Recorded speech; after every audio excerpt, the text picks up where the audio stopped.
Can you hear me? No. Yes. Okay, thank you for the opportunity. Some folks very kind in her opening address spoke so much about NIE, National Institute of Education, for those of you who are not so familiar. I think what stands between you and your food is what we are going to talk here, so I won't take too long. Okay. Oh, I left my clicker over there. All right. Okay, innovation. Innovation. Spring Singapore came along with us to us in NIE. We are a teacher education institution, the only in Singapore. We do about 23,000 teacher training teachers in Singapore, and we are not like the US where there are hundreds of schools of education. We are the only school of education, as it were, in Singapore. As a context and backdrop of this innovation series, the Ministry of Education gave the National Institute of Education over the last 7 years about $170 million of educational research. So what's the intent of this 150 to 170? 150 plus 20 because of external funding that we got beyond the Ministry of Education's very generous funding.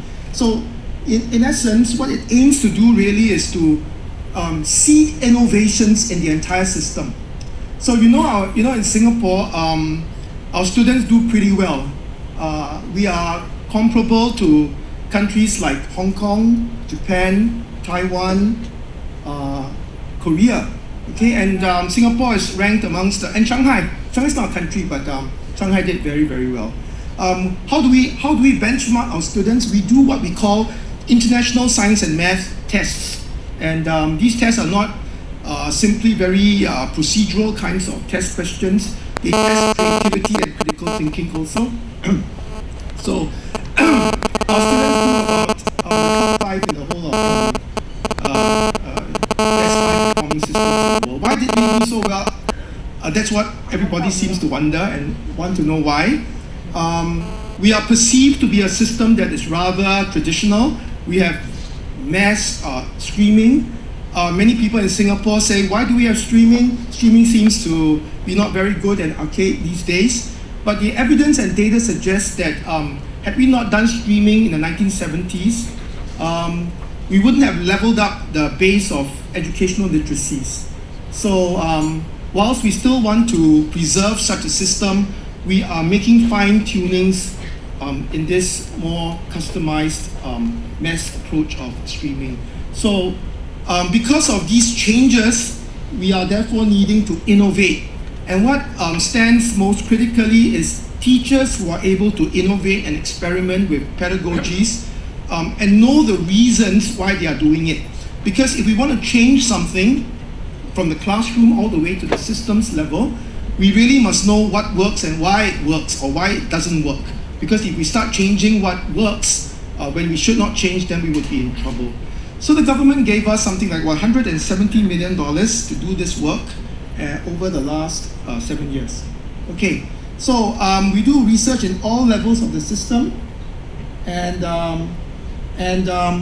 as a result of 7 years of work, we are beginning to consolidate our research experimentations into books. Okay, it's the first time I'm sitting on a table, and on the table there are private education people, corporate education people, and myself, teacher education people. I think I've never done this before in my life.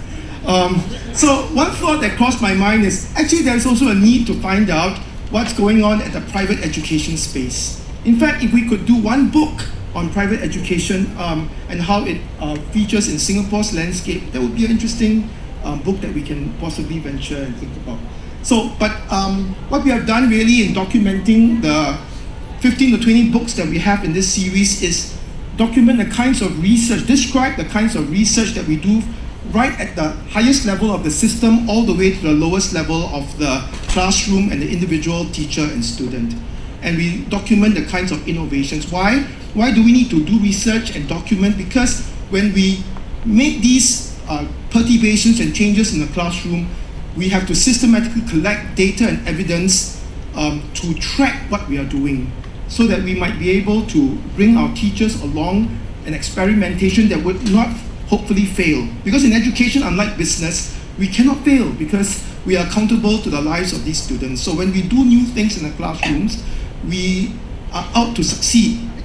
And even if we should fail in the short term, we must succeed in the long term. So that's what we do as an accountability of equity in our whole system. So I won't take too long because I told you you need to eat.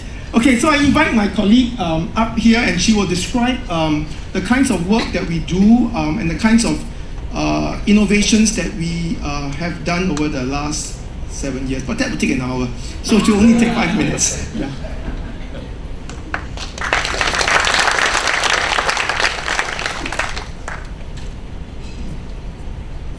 Okay, thank you, David. So I'll just quickly go through. I'll just quickly introduce you to the series. I think David has talked quite a bit about why we, come up with this series. It's to document various innovations that have taken place, as well as to be able to compare eventually and synthesize Singapore's experience with other top education systems in the world. I think this gives us a good idea where we stand, and gives us a good idea, what else to do, how else to improve, and maybe through the comparing and synthesizing. Basically, for this series, we'll be looking at the past 40 years, the innovations that have taken place and the innovations that are still taking place. And we'll be looking at East Asian as well as international examples, which means that we welcome contributions from this East Asian region as well as globally. We'll be looking at pedagogy, classroom practices, education policy, school and instructional leadership, and the context and interface between education, research, policy, and practice. Because we think that these are the sort of ingredients, which make up, which contribute to education innovations. These are a list of actually our contracted titles with Springer. And you could see that from this range, right, we have, say, the top two, it's more of a macro, like, policy level, globalization of Singapore curriculum from policy to classroom, educational policy innovations, leveling up and staying on top. And then we have something which is more about, like, sort of a learning disposition, adaptivity as a transformative disposition for learning in the 21st century. And then we have classroom, we go right down to the classroom, looking at what's been done, what are the practices, what are the research, what are the pedagogies, and then we have contextualized practices in arts education and knowledge creation in education. So you can see there's a range, it's quite a range, different subject matters, different macro and micro. Right? And other areas that we are also looking into will be things like new media and learning. There's a lot of hype about ICT in education, curriculum for high ability learners, multilingual education, which is highly relevant here in Singapore, where we have 4 official languages, and we have English as the main working language, but we have so-called our mother tongue languages as well in school, and then design, research, and innovations. So, just a quick run through of the kind of areas that we're touching on for the series. So as David mentioned just now, we are really interested in having a book or two on, say, private education, because private education, in terms of, say, private tuition, I think maybe a lot of you here who are parents, I don't know how many of you have kids who engage private tutors. No? Okay, I see one brave man there. Okay, because apparently private tutoring has become such a huge thing, not just in Singapore but in Asia as a whole, that there's a lot of interest looking internationally, looking into what's the relationship like between private education, private tutoring, and your public education. What's the relationship? What can we learn from each other? Does it complement, or what does it do? And as for some other private education agencies, which may not be providing private tuition, but maybe substituting or public education. Are there certain pedagogies, new ways of doing things that we're not aware of? Okay, I think it'll be lovely if we could put all of them together in a book. If you have if you are willing to share stories, you think your agencies could have something to share with us, maybe we can have a case study or two, okay, on your agencies. Please do contact us.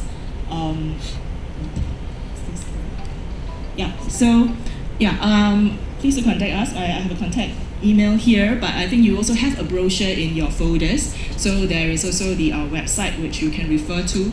And yes, if you like what you see, do contact us. Thank you. Please enjoy your lunch.